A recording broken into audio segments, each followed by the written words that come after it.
Okay, man, it's popping right up. Here we go again. Another fight on the same day.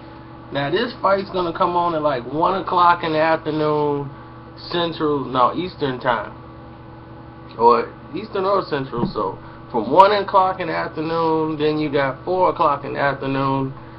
You got no, this one I think is 4 o'clock Eastern time. But check the dates. But you got the Burns fight and this fight coming on early before you get to the fights at night on HBO with Chavez Jr.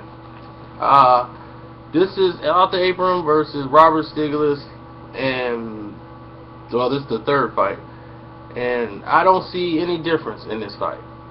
This fight, the first fight, I think Abraham won. The second fight was stopped because of a eye injury, which was caused by a punch by Stieglitz. But you know, it's a situation where Arthur Abram is stuck at a weight class he's not that effective for his style of fighting. Him at middleweight, if he could make 160, he would be devastating. Well, he was devastating at 160. You know, he has a good punch, but these guys are big enough to take his punch and keep going. Stieglitz has a lot of activity. He throws punches in combinations.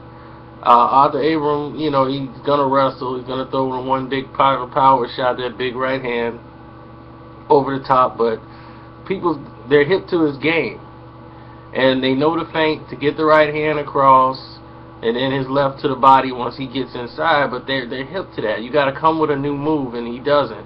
And he just throws up the high guard to try to draw you in as well, so he can get into the wheelhouse and start working. But they're hip to the game. And Robert Stieglitz is hip to the game, and there's a lot of headbutts going to be in this fight, a lot of holding, a lot of headlocks, but Stieglitz is going to outwork him and out-hustle him in a lot of these rounds. So I got Robert Stieglitz winning the fight by unanimous decision, and either one of these guys, I don't know, I guess the matchup is Felix Stern for some reason, so at this point, I don't know which direction I don't know if they're really serious about contending in the 168 division, or just having their fights overseas and just saying this is all just some inner house stuff that we like to do. But that's how I see the prediction going. I don't think Arthur Abram will win this fight at all. I'm out.